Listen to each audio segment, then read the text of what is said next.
నమస్తే, welcome to Ankusam news bulletin. ముందుగా headlines చూద్దాం. సత్యసాయి జిల్లాకు వరం డిఫెన్స్ అకాడమీ ముఖ్యమంత్రి వైఎస్ జగన్.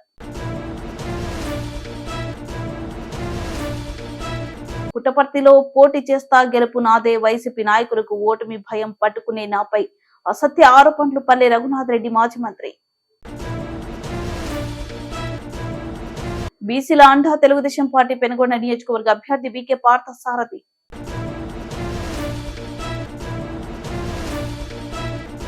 పెద్దమ్మ తల్లి జాతరలో పాల్గొన్న ఉమ్మడి గుంటూరు జిల్లా జనసేన కార్యదర్శి నిశంకరావు శ్రీనివాసరావు.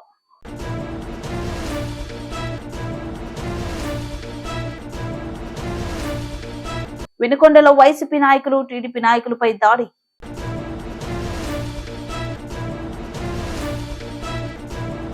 తెలంగాణ జనసమితి రాష్ట్ర సదస్సు మహాసభలు విజయవంతం చేయాలి.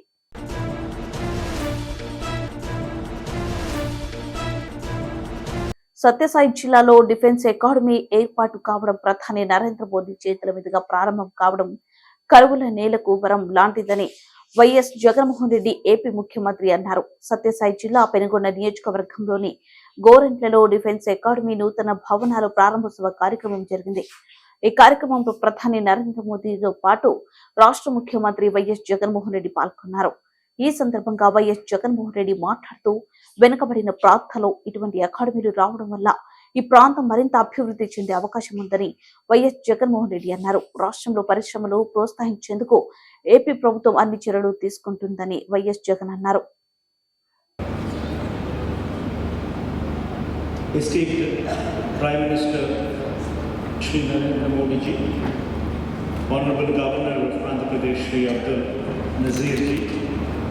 Union Minister of Finance Srimati Nirmala Sitharaman ji, Ministers of State for Finance Shri Pankaj Chaudhary ji and Shri Bhagwat Kharad ji, my colleagues in the State Cabinet, officials from the Government of India and Government of Andhra Pradesh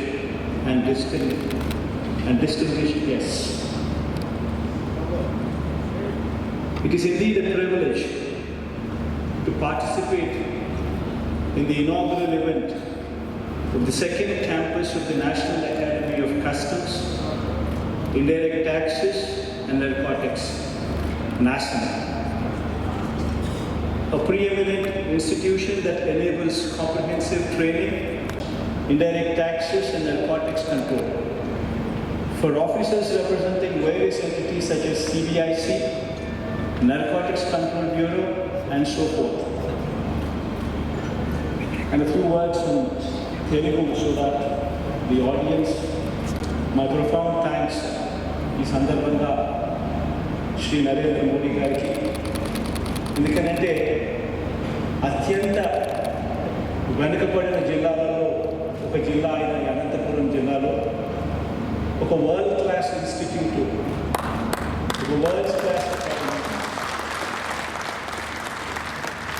ఇక్కడికి తీసుకొచ్చే ఒక గొప్ప ప్రయత్నము, అడుగులు పడడమే కాకుండా ఇది సాధించేందుకు శ్రీమతి నిర్మలా సీతారామన్ గారు అనేక సందర్భాలలో ఇక్కడికి రావడం, అనేక సందర్భాలలో ఎఫర్ట్స్ పెట్టడం కూడా మన కళ్ళ ఎదుటే కనిపించిన వాస్తవం. ఇక్కడ నిజంగా వస్తూ ఉన్న ఈ మంచి ఇన్స్టిట్యూట్ మన రాష్ట్ర పేరును, ప్రతిష్టను మన దేశంలోనే కాదు అంతర్జాతీయ స్థాయిలో కూడా ఇంత world class, state of the art, latest టెక్నాలజీస్తో అన్నింటిలోనూ కూడా అనుసంధించి ఒక గొప్ప ఇన్స్టిట్యూట్ ఇక్కడ వస్తూ ఉంది. ఇది తీసుకొచ్చినందుకు మరొకసారి మనస్ఫూర్తిగా నరేంద్ర మోడీ గారికి, అదేవిధంగా శ్రీమతి నిర్మలా సీతారామన్ గారికి మనస్ఫూర్తిగా కృతజ్ఞతలు తెలుపుకుంటూ ఎక్కువ సమయం తీసుకోకుండా శ్రీ నరేంద్ర మోడీ గారికి మైక్ ఇచ్చే కార్యక్రమం చేస్తారు. వచ్చే ఎన్నికల్లో తెలుగుదేశం పార్టీ తరపున పుట్టపర్తి శాసనసభ స్థానానికి పోటీ చేస్తున్నానని, టికెట్ నాదే, గెలుపు నాదే అని పల్లె రఘునాథ్ రెడ్డి మాజీ మంత్రి ధీమా వ్యక్తం చేశారు. వైఎస్ఆర్ కాంగ్రెస్ పార్టీ సోషల్ మీడియాలో తనపై చేస్తున్న అసత్య ప్రచారాలను నమ్మొద్దని, అలాంటి వారికి త్వరలో తగిన బుద్ధి చెబుతామని మాజీ మంత్రి పల్లె రఘునాథ్ రెడ్డి తీవ్ర స్థాయిలో మండిపడ్డారు. మంగళవారం ఆయన తెలుగుదేశం పార్టీ కార్యాలయంలో విలేకరులతో మాట్లాడుతూ ఇటీవల కాలంలో వైఎస్ఆర్ కాంగ్రెస్ పార్టీ సోషల్ మీడియాలో తాను పార్టీ మారుతానంటూ అసత్య ప్రచారాలు చేస్తున్నారని, అలాంటి వారిపై కఠినమైన చర్యలు తీసుకుంటున్నామన్నారు. తన రాజకీయ ఎదుగుదల ఓర్చుకోలేక ప్రతిపక్షాలు ఇలాంటి విష ప్రచారం చేస్తున్నాయని, తాను తెలుగుదేశం పార్టీకి, చంద్రబాబు నాయుడు కుటుంబానికి విధేయుడిగా ఉంటానన్నారు. తాను రాజకీయాలైనా శాశ్వతంగా స్వస్తి చెబుతాను గాని పార్టీ మారే ప్రసక్తే లేదన్నారు. ఇలాంటి విష ప్రచారాలు చేస్తున్న వైఎస్ఆర్ పార్టీకి తీవ్ర స్థాయిలో ఆయన హెచ్చరికలు చేశారు. రాబోయే సార్వత్రిక ఎన్నికల్లో తనకే టికెట్ లభిస్తుందనే విషయం తనదేనన్నారు. నియోజకవర్గంలో ఏ గ్రామానికి వెళ్లినా తనకు బ్రహ్మరథం పడుతున్నారని, గ్రామాల్లో తనకు వస్తున్న ప్రచారాలను చూసి ఓర్వలేక తనపై వైఎస్ఆర్సీపీ పార్టీ నాయకులు సోషల్ మీడియాలో అసత్యపు ప్రచారాలు చేస్తున్నారని, అలాంటివి తెలుగుదేశం పార్టీ కార్యకర్తలు, నాయకులు నమ్మే ప్రసక్తే లేదన్నారు. ఈ రాష్ట్రంలోని తెలుగుదేశం పార్టీ కుటుంబ సభ్యులందరికీ నా హృదయపూర్వక సంక్రాంతి శుభాకాంక్షలు తెలియజేస్తూ, నేను పల్లె రఘునాథ్ రెడ్డి, మాజీ మంత్రి మాట్లాడుతున్నాను. ఈ మధ్యకాలంలో వైఎస్ఆర్సీపీ సోషల్ మీడియాలో నన్ను అభాష్పాలు చేయాలని, ఎప్పుడో పెళ్ళిళ్ళకో పేరెంటాలకో తద్దినాలకు పోయిన ఎప్పుడెప్పుడో పాత ఫోటోలు తీసుకొని జతపరిచి అభ్యంతరకరమైన వ్యాఖ్యలు చేస్తూ ప్రజలను తప్పుదారి పట్టిస్తున్నారు. నేనేదో జగన్మోహన్ రెడ్డి పార్టీ చేరతానని, నన్ను పార్టీ హైకమాండ్ నన్ను డబ్బులకి డిమాండ్ చేసిందని లేనిపోయినవన్నీ ప్రచారం చేస్తూ నాకున్న పరపతి తగ్గించాలని శతవిధాల ప్రయత్నం చేస్తున్నారు. ఒక్కటే వైఎస్ఆర్సీపీ నాయకులు హెచ్చరిక చేస్తున్నా, నాకుండే పాపులారిటీ, నాకు ప్రజల్లో ఉండే పలుకుబడి మీ జగన్మోహన్ రెడ్డి గారికి కూడా లేదు. నా ఎన్నికల్లో తప్పకుండా ఓడిపోతామని చెప్పి తెలిసి ఏదో విధంగా ప్రజలు తప్పుదారి పట్టించాలని చెప్పి లేనిపోని ప్రచారం చేస్తున్నారు. ఎవరు చనిపోయినా, యాక్సిడెంట్ అయినా, ఇల్లు కాలిపోయినా, హాస్పిటల్లో ఉన్నా బంధువులు రారు, 108 రాదు, పల్లె రఘునాథ్ రెడ్డి మాత్రమే వస్తాడనే ప్రచారం ఉంది. ప్రజల్లో నాకు విపరీతమైన అభిమానం ఉంది. మీరు నన్ను రాజకీయాలు ఎదుర్కోలేక ఎన్నికల్లో ఓడిపోతామని చెప్పి ఈ విధంగా లేని ప్రచారం చేస్తున్నారు. దీన్ని ఎవరు నమ్మద్దు. ఇక ముందు కూడా సోషల్ మీడియా వాళ్ళు వైఎస్ఆర్సీపీ వాళ్ళు దద్దమ్ములు, చాతగాని వాళ్ళు, పిరికి పందలు లేనిపోనివన్నీ ప్రచారం చేసి ప్రజలు తప్పుదారి పట్టాలని అనిపిస్తున్నారు. నా నియోజకవర్గ ప్రజలకు తెలుసు. గత 30 సంవత్సరాలుగా చంద్రబాబు నాయుడే దైవంగా, చంద్రబాబు నాయుడు గారు నాకు చేసిన సహాయం కృతజ్ఞతగా ఇన్ని జన్మలెత్తినా ఆయన రుణం తీర్చుకోలేను. పార్టీ మారాలని ఆలోచన లేదు. నాకు తప్పకుండా టికెట్ వస్తుంది, నేనే గెలుస్తా. వీళ్ళందరే తగిన గురిపాటు చెప్తా. ఇప్పటికైనా మీరు ఇటువంటి విష సంస్కృతి మానకపోతే, మీరు ఓలో ప్రచారం చేస్తూ పోతే తప్పకోకుండా క్రిమినల్ చర్యలు ఎదుర్కోవాల్సి వస్తుంది. మిమ్మల్ని వదిలిపెట్టే ప్రసక్తి లేదు. మీకు దమ్ముంటే, ధైర్యం ఉంటే ఎన్నికల్లో పాల్గొండి. అంతేగాని ఇటువంటి చేస్తే మాత్రం ఎదురు క్షమించే ప్రసక్తి లేదు. ప్రజలు కూడా ఎవరు నమ్మే పరిస్థితి లేరు. పల్లె రఘునాథ్ రెడ్డి క్యారెక్టర్ ఏమి, పల్లె రఘునాథ్ ఏ విధంగా ప్రజలకు పోతాడో, పల్లె రఘునాథ్ ప్రజలకు ఏ విధంగా సేవ చేస్తాడో ప్రతి ఒక్కరికి తెలుసు. మీరేమి చెప్పినా ఈ ఎన్నికల్లో పుట్టపర్తి నియోజకవర్గంలో తెలుగుదేశం పార్టీ గెలిచి తీరుతుంది. పల్లె రఘునాథ్ రెడ్డి గెలిచి తీరుతాడు. మీరు ఈ విధంగా ఉలవలో లేనిపోని ప్రచారం చేస్తే మాత్రము తప్పకోకుండా మేము కోర్టుకి ఈడుస్తాం. మీరు భారీ మూల్యం చెల్లించవలసి వస్తుంది. ఇప్పటికైనా మీరు ప్రమిదలు కావద్దు. ఎవరో చెప్పిందని ఏంటంటే సోషల్ మీడియా పెట్టద్దు. చేతగాని వాళ్ళు మీరు వైఎస్ఆర్సీపీ వాళ్ళు సోషల్ మీడియా లేనిపోని ప్రచారం చేసే అవసరం లేదు. ఆ విధంగా ఉంటే నేను చెప్తే ఏదైనా ఉంటే కానీ మీరు ఈ విధంగా ప్రచారం చేస్తే ఒప్పుకునే ప్రసక్తి లేదు. మిమ్మల్ని వదిలిపెట్టే ప్రసక్తి అంతకన్నా లేదని చెప్పి బీసీల పార్టీ తెలుగుదేశం పార్టీ అని, రాష్ట్రంలో బీసీలకు రాజకీయ అవకాశాన్ని కల్పించిన ఏకైక పార్టీ అని, బలహీన వర్గాలకు తెలుగుదేశం పార్టీ అంటాని, తెలుగుదేశం జెండా ఎప్పటికీ బీసీలదే అని పార్థసారథి పెనుగొండ తెలుగుదేశం పార్టీ ఇన్ఛార్జ్ అన్నారు. తెలుగుదేశం పార్టీ జాతీయ అధ్యక్షులు, మాజీ ముఖ్యమంత్రి నారా చంద్రబాబు నాయుడు, జనసేన పార్టీ అధ్యక్షులు పవన్ కళ్యాణ్, టీడీపీ జాతీయ ప్రధాన కార్యదర్శి నారా లోకేష్, తెలుగుదేశం పార్టీ అధ్యక్షులు అచ్చెన్నాయుడు ఆదేశాల మేరకు పుట్టపర్తి నియోజకవర్గం ఆమడగురు మండల కేంద్రంలో నియోజకవర్గ ఇన్ఛార్జ్ పల్లె రఘునాథ్ రెడ్డి ఆధ్వర్యంలో జై హో బీసీ కార్యక్రమం నిర్వహించారు. ఈ కార్యక్రమానికి ముఖ్య అతిథిగా సత్యసాయి జిల్లా తెలుగుదేశం పార్టీ అధ్యక్షులు పెనుగొండ నియోజకవర్గం అభ్యర్థి పార్థసారథి పాల్గొన్నారు. అనంతరం పార్థసారథి మాట్లాడుతూ బీసీలకు అండగా పుట్టిన పార్టీ తెలుగుదేశం పార్టీ, బీసీలకు రాజ్యాధికారం కల్పించిన మహోన్నతమైన వ్యక్తి నందమూరి తారక రామారావుది. తర్వాత మొట్టమొదటిసారి బీసీలకు 20% రిజర్వేషన్లు తీసుకొచ్చిన చైతన్యవంతులు చేసిన నాయకుడు నందమూరి తారక రామారావు. అదే తరుణంలో రిజర్వేషన్లను 14% పెంచి బీసీలకు పెద్దపీట వేసిన ఘనత చంద్రబాబు నాయుడుది. అదే జగన్మోహన్ రెడ్డి రిజర్వేషన్ల శాతం తగ్గించి బీసీల గొంతు కోసిన దుర్మార్గుడు జగన్మోహన్ రెడ్డి. ఇలాంటి సమయంలో ప్రజానికం మేల్కొని ఈ రాక్షస ప్రభుత్వాన్ని పారదూరాలని తెలియజేశారు. కార్యక్రమంలో మాజీ పార్లమెంట్ సభ్యులు నిమ్మల కిష్టప్ప, జిల్లా ప్రధాన కార్యదర్శి అంబికా లక్ష్మీనారాయణ, పుట్టపర్తి నియోజకవర్గం తెలుగుదేశం పార్టీ నాయకులు, కార్యకర్తలు పెద్ద ఎత్తున పాల్గొన్నారు. ఇన్ఛార్జ్ సోదరులు రఘునాథ్ రెడ్డి గారు, జిల్లా ప్రధాన కార్యదర్శి అంబికా లక్ష్మీనారాయణ గారు, మాజీ ఎంపీ గారు కిష్టప్ప గారు, సాధికారిక కమిటీ జిల్లా అధ్యక్షులు, రాష్ట్ర అధ్యక్షులు, అదేవిధంగా ఇక్కడికి విచ్చేసినటువంటి సోదరిమణులు, తెలుగుదేశం పార్టీ కుటుంబ సభ్యులు, పాత్రికేయులందరూ కూడా పేరు పేరున నాకు నమస్కారాలు. ఈరోజు జనసేన సోదరుడు చంద్రశేఖర్ గారు, వారి మిత్ర బృందం, అదేవిధంగా మనం ఒక్కసారి ఆలోచన చేసినట్టయితే ఈ రాష్ట్రంలో అనిశ్చితమైనటువంటి పరిస్థితి 82కు మనకు చూస్తే పాలన అస్తవ్యస్తంగా ఉన్నటువంటి తరుణంలో ఆ రోజు నందమూరి తారక రామారావు గారు 82లో తెలుగుదేశం పార్టీని ఆవిర్భావం చేసి 9 నెలల కాలంలోనే అధికారంలోకి రావడం జరిగింది. అదేవిధంగా ఆనాడు నందమూరి తారక రామారావు గారు వచ్చిన తర్వాతనే కూడు గూడు గుడ్డ అనేటువంటి అట్టడుగు స్థాయి వర్గాలకి అందించినటువంటి ఘనత నందమూరి తారక రామారావు గారిది.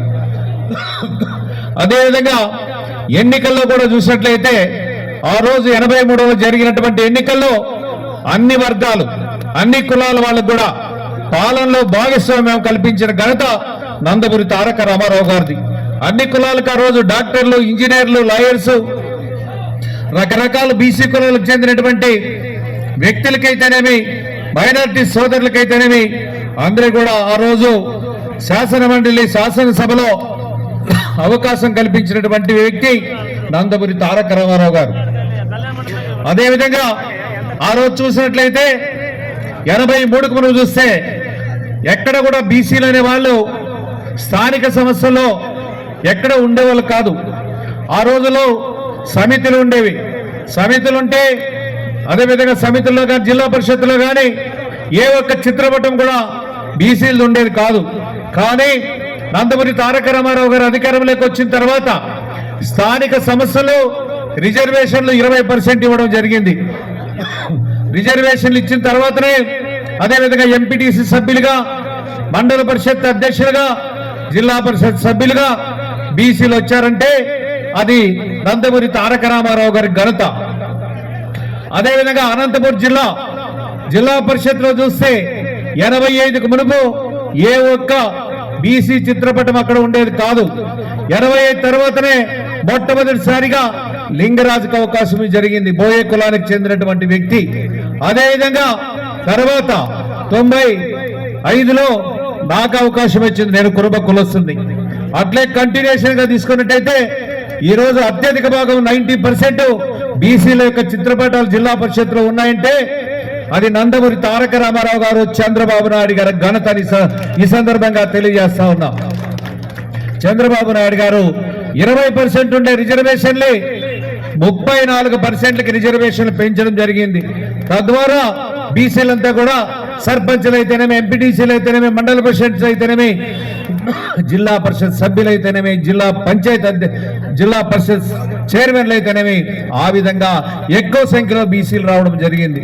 ఇవన్నీ కూడా గమనించాల్సినటువంటి ఆవశ్యకత ఉంది. కానీ జగన్మోహన్ రెడ్డి వచ్చిన తర్వాత అదే 34% స్థానే 20% కుదించడం జరిగింది.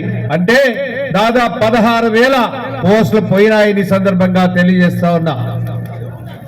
అదేవిధంగా మనం చూస్తా ఉన్నాం, ఈ జిల్లాలోనే ఆ రోజుల్లో ఎవరు చూసినా కూడా ఎంపీలు కావాలంటే బీసీలు ఎవరు ఉండేవాళ్ళు కాదు.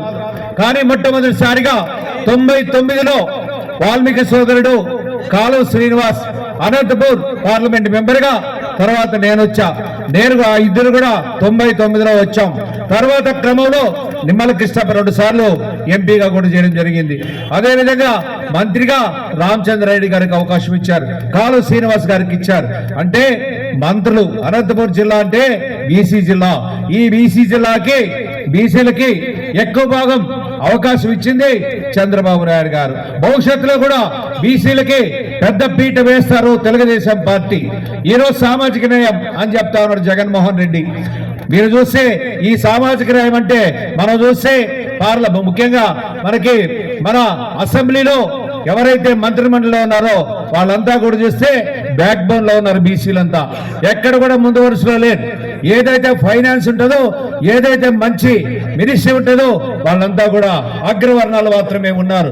మన దాంట్లో చూస్తే మీ అందరికీ తెలుసు, యనమల రామకృష్ణుడు అయితేనేమి, దేవేంద్ర గౌడ్ అయితేనేమి, అదేవిధంగా అయ్యన్న పాత్రుడైతేనేమి, అదేవిధంగా చాలా మంది బీసీలు కూడా ఒక చంద్రబాబు నాయుడు గారు గౌరవించడం కూడా జరిగింది.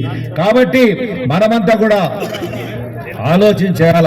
అదేవిధంగా ఆ రోజు చూస్తే 14లో కార్పొరేషన్కి డబ్బులు ఇచ్చి ఆ కార్పొరేషన్ ద్వారా బీసీలకు సంబంధించినటువంటి ఏవైతే కులాలు ఉన్నా కులాలకు సంబంధించినటువంటి ఫెడరేషన్స్ కి డబ్బులు ఇచ్చి గౌరవించి ఆ ఫెడరేషన్ ద్వారా ఆ కులాలకి న్యాయం కూడా చేయడం జరిగింది.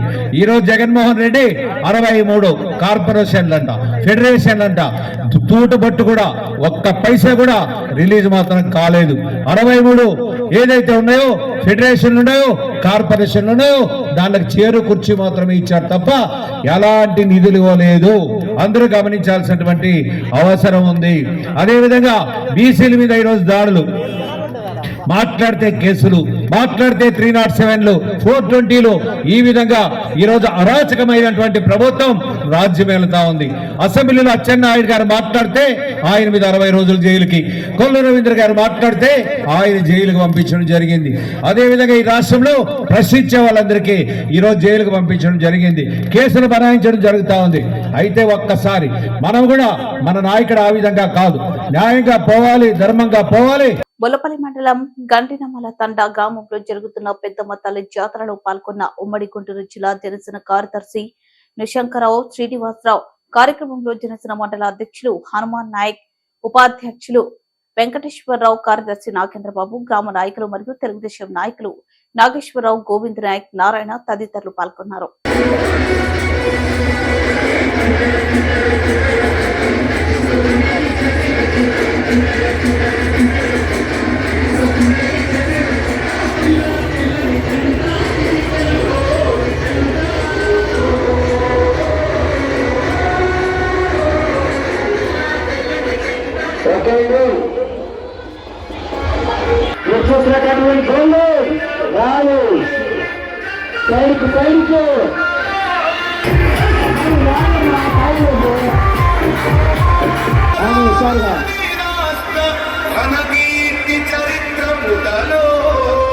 The song is by DJ Mahesh Media.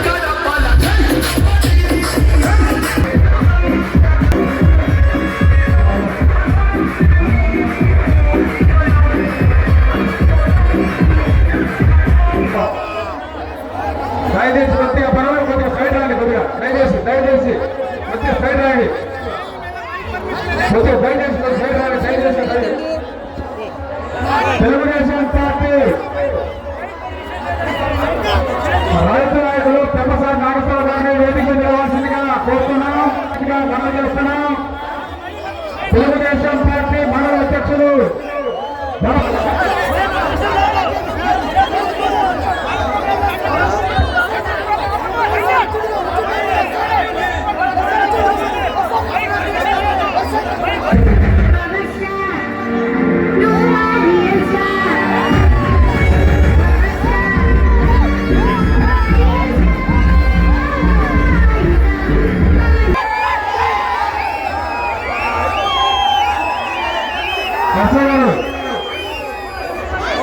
మా నాయకుడు పరిచయం చేసి తీసుకొస్తా.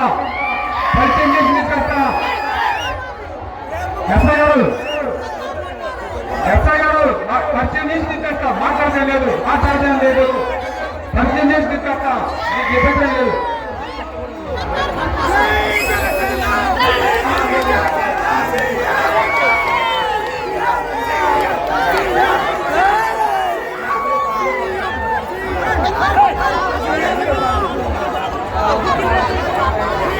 రాష్ట్ర టీడీపీ కార్యదర్శి షమీం ఖాన్, పట్టణ తెలుగుదేశం పార్టీ అధ్యక్షుడు పఠాన్ ఆయూబ్ ఖాన్, 16వ ward party president Akbar Pasha, TDP నాయకులు జిలానీ షఫీలపై వైసీపీ నాయకులు పక్కా ప్లాన్ వేసుకొని దాడి చేస్తారు. దాడిని ఖండిస్తూ మీడియాతో మాట్లాడుతున్న జీవి ఆంజనేయులు, ఇలాంటి విష సంస్కృతి తీసుకొచ్చి మీ రాజకీయ స్వార్థ ప్రయోజనాల కోసం ప్రజలను బలి చేస్తారని అడుగుతున్నా. ఈ రోజు వినుకొండలో చిచ్చు పెట్టి, వర్గాల మధ్య పోర్లు పెట్టి, గొడవలు పెట్టి, ఈ రోజు హత్యా ప్రయత్నాలు చేసి మీ యొక్క కుట్రని ఈ రోజు ప్రజలందరూ గమనిస్తా ఉన్నారు. ఈ రోజు జిల్లాలో అందరూ, రాష్ట్రంలో అందరూ గమనిస్తున్నారు. వైసీపీ వాళ్ళ దుర్మార్గపు ఆలోచనలు, హత్య రాజకీయాలు ఎంతకాలం చేస్తారని అడుగుతున్నా. కత్తితో జీవించే వాళ్ళు కత్తితోటే మరణిస్తాడు. పెద్దలు చెప్పింది మర్చిపోవద్దు. అంటే దాడులు చేయించి, హత్యలు చేయించి మీరు గెలవాలనుకుంటున్నారా అని అడుగుతున్నా. హత్యలు చేయించి మీరు గెలుస్తారా? దాడులు చేయించి మీరు గెలుస్తారా? మీ స్వార్థ రాజకీయాల కోసం కార్యకర్తలు బలి చేస్తారా అని అడుగుతున్నా. దీనికి మూల్యం చెల్లించుకోక తప్పదు. బొల్లా బ్రహ్మనాయుడు దీనికి మూల్యం చెల్లించుకోక తప్పదు. పోలీస్ డిపార్ట్మెంట్ అధికార పార్టీ కొమ్ము కాస్తా ఉంది. గతంలో వినుకొండ బస్ స్టాండ్ దగ్గర ఎమ్మెల్యే వచ్చి కావాలని గొడవ పెట్టి దాడులు చేస్తే, ఎమ్మెల్యే వర్గం దాడులు చేస్తే, పథకం ప్రకారం దాడులు చేస్తే బాధితుల్ని, దాడికి గురై తలకాయలు పగిలిన మీద కేసులు పెట్టి ఇబ్బంది పెట్టారు. ఎవరైతే దాడులకు పాల్పడ్డారో వాళ్ళ మీద పోలీసులు చర్య తీసుకోలేదు. గతంలోనే దాడులు చేసిన వాళ్ళ మీద పోలీస్ డిపార్ట్మెంట్ వాళ్ళు సరైన చర్యలు తీసుకొని ఉంటే ఈ రోజు ఈ పరిస్థితి వచ్చేది కాదు. పోలీస్ డిపార్ట్మెంట్ వైఫల్యం. జిల్లా ఎస్పీ ఏం చేస్తున్నాడు? గతంలో ఒక పథకం ప్రకారం బస్ స్టాండ్ దగ్గర తెలుగుదేశం పార్టీ కార్యకర్తల మీద దాడులు చేసి, తలకాయలు బాలగొట్టి, మారణాయుధాలతో దాడులు చేస్తే వాళ్ళ మీద మీరు ఒక్కరి మీద కూడా చర్య తీసుకోలేదు. అంటే పోలీసులు మీరు ప్రోత్సహిస్తున్నారా దాడుల్ని? ఈ రోజు ఇంత ఘోరం జరిగితే ఎందుకు మీరు హత్యా ప్రయత్నం చేసిన వాళ్ళు ఎందుకు అరెస్ట్ చేయలేదో పోలీసులు సమాధానం చెప్పాలా. జిల్లా ఎస్పీ, పల్నాడు జిల్లా ఎస్పీ సమాధానం చెప్పాలా. గతంలో దాడులు చేసిన వాళ్ళ మీద ఎందుకు మీరు చర్య తీసుకోలేదు? తప్పులు చేయని వాళ్ళని, దాడులు చేయని వాళ్ళని, మా వాళ్ళ మీద, బాధితుల మీద మీరు రౌడీ షీటర్లు ఓపెన్ చేశారు. బాధితులు మీరు రౌడీ షీటర్లు చేస్తున్నారు. దెబ్బలు తిన్న వాళ్ళ మీద రౌడీ షీటర్లు ఓపెన్ చేశారు. కానీ దాడులు చేసే వాళ్ళ మీద ఈ ఎస్పీ, పోలీస్ డిపార్ట్మెంట్ ఎందుకు చర్యలు తీసుకోలేదో సమాధానం చెప్పాలి ప్రజలకి. అందుకోసమే దాడులు చేసిన వాళ్ళని వెంటనే, ఎవరైతే హత్యా ప్రయత్నాలు చేశారో వాళ్ళని వెంటనే, ఇప్పటిదాకా అరెస్ట్ చేయలేదు, వాళ్ళని వెంటనే అరెస్ట్ చేయకపోతే జరిగే దుష్పరిణామాలకి పోలీస్ డిపార్ట్మెంట్ బాధ్యత వహించాల్సి వస్తుంది. ఎవరైతే దాడులు చేశారో వాళ్ళని వెంటనే అరెస్ట్ చేసి జైల్లో పెట్టాలా, తగిన చర్యలు. తెలంగాణ జనసమితి రాష్ట్ర సదస్సును ఈ నెల 21న విజయవంతం చేయాలని నాగర్ కర్నూలు జిల్లా వేదికగా బుధవారం నాడు తెలంగాణ జనసమితి రాష్ట్ర సదస్సు గోడు పత్రికలు, కరపత్రాలు ఆ పార్టీ నాయకులు విడుదల చేశారు. ఈ సందర్భంగా రాష్ట్ర కమిటీ సభ్యులు మొసలి శ్యామ్ ప్రసాద్ రెడ్డి మాట్లాడుతూ 21వ తారీఖున హైదరాబాద్ లోని మోక్షగుండం విశ్వేశ్వరయ్య భవనంలో రాష్ట్ర విభజన హామీల అమలు, కేంద్ర ప్రభుత్వ వివక్షతపై రాష్ట్ర స్థాయి సదస్సు నిర్వహిస్తున్నామని, ఈ కార్యక్రమానికి రాష్ట్ర అధ్యక్షుడు కోదండరాం హాజరవుతారని, కేంద్రం నుంచి రావాల్సినటువంటి విభజన హామీలను అమలుపరచుటకై కృష్ణా జలాలలో రాష్ట్రానికి న్యాయమైన వాటా తేల్చాలని, ఉద్యోగ విభజన పూర్తి చేసి తెలంగాణ ఉద్యోగులను వెనక్కి పంపించాలని, పెండింగ్ లో ఉన్న రాష్ట్ర సంస్థలను, ఆస్తులను విభజించాలని, రాష్ట్రంలో హార్టికల్చర్ యూనివర్సిటీ ఏర్పాటు చేయాలని, బయ్యారం ఉక్కు factory, Kazipet railway coach factory తక్షణమే ఏర్పాటు చేయాలని డిమాండ్ చేశారు. భారత రాష్ట్ర సమితి Bharatiya Janata party లోపాయికారి ఒప్పందంతో parliament election గెలవాలని ప్రయత్నిస్తుందని, టీఆర్ఎస్ బీజేపీ రాష్ట్రానికి చేసిందేమీ లేదని, పార్లమెంట్ ఎలక్షన్ లో తగిన గుణపాఠం చెప్పాలని, మందిరాల పేరుతో, మతాల పేరుతో రాజకీయాలు ఎక్కువ రోజులు నడవవని, తెలంగాణ ప్రజలు చైతన్యమైనటువంటి వారిని కాబట్టి ఎన్నికల్లో బీఆర్ఎస్ పార్టీకి పట్టిన గతే బీజేపీకి పడుతుందని, వెంటనే రాష్ట్ర విభజన హామీలను పూర్తి చేయాలని డిమాండ్ చేశారు. విభజన హామీ చట్టాల్లో పెట్టినటువంటి అనేకమైనటువంటి అంశాలను ఈరోజు భారతీయ జనతా పార్టీ తుంగలో దొక్కడం జరుగుతుంది. దానిని పట్టించుకునేటటువంటి పరిస్థితి లేదు. కేంద్రంలో బీజేపీ మళ్ళీ చావు బతుకులు ఉన్నటువంటి టీఆర్ఎస్ పార్టీ, బీఆర్ఎస్ పార్టీకి ప్రాణం పోసే విధంగా బీజేపీతో బీఆర్ఎస్ పొత్తుంటుందని కూడా బీఆర్ఎస్ నాయకులు చెప్పుకోవడం జరుగుతుంది. బీజేపీ, బీఆర్ఎస్ రెండు ఒకటే అని చెప్పి మేము గతంలోనే చెప్పినాం, ఇప్పుడు చెప్తున్నాం. రేపు కూడా వీళ్ళు బహిరంగంగా కాకుండా లోపాయికారికంగా బీజేపీ పార్టీతో బీఆర్ఎస్ కలిసి పనిచేస్తుంది. ఏది పనిచేసినప్పటికీ కూడా రాష్ట్రంలో పూర్తి స్థాయిలో కూడా 17 పార్లమెంటుకు మినిమం 12కు తగ్గకుండా కాంగ్రెస్ పార్టీ గెలిచే విధంగా ఇప్పటికే సర్వేల్లో ఉన్నటువంటి ఒక పరిస్థితి. ప్రజలందరూ కూడా ఈరోజు గత 10 సంవత్సరాలుగా ఇంతకుముందు ఉన్నటువంటి బీఆర్ఎస్ పైన ఇప్పుడున్నటువంటి బీజేపీ పైన ఒక విరక్తి చెందినటువంటి ఒక పరిస్థితి ఉంది. కాబట్టి ఇప్పటికైనప్పటికీ కూడా కేంద్ర ప్రభుత్వాన్ని మేము డిమాండ్ చేస్తున్నాం. కృష్ణా జలాల్లో తెలంగాణ రాష్ట్రం సాధించిందే. కృష్ణా జలాలు మన తెలంగాణ ప్రాంతం అన్నిటి కూడా మన పాలమూరు అంతా కూడా సస్యశ్యామలం కావాలి. తెలంగాణ రాష్ట్రం వచ్చినాక నీళ్ళు వస్తాయని భావిస్తే కేసీఆర్ ఏమో జగన్మోహన్ రెడ్డి నీళ్లు తరలించకపోతున్నా అలాయి బలాయి చేసుకున్నాడు తప్ప కృష్ణా జలాలపైన మాట్లాడినటువంటి పరిస్థితి లేదు. అక్కడ ఉన్నటువంటి కేంద్ర ప్రభుత్వం ఏమో న్యాయమైనటువంటి వాటాను పంచేటటువంటి పరిస్థితి లేదు. కాబట్టి మేము బీజేపీ పార్టీని ఈ తెలంగాణ జనసమితి పార్టీ తరఫున డిమాండ్ చేస్తున్నాం. ఏదైతే మీరు ఆనాడు విభజన హామీ చట్టాల్లో కృష్ణా జలాల్లో తెలంగాణ కావాల్సినటువంటి న్యాయమైనటువంటి వాటా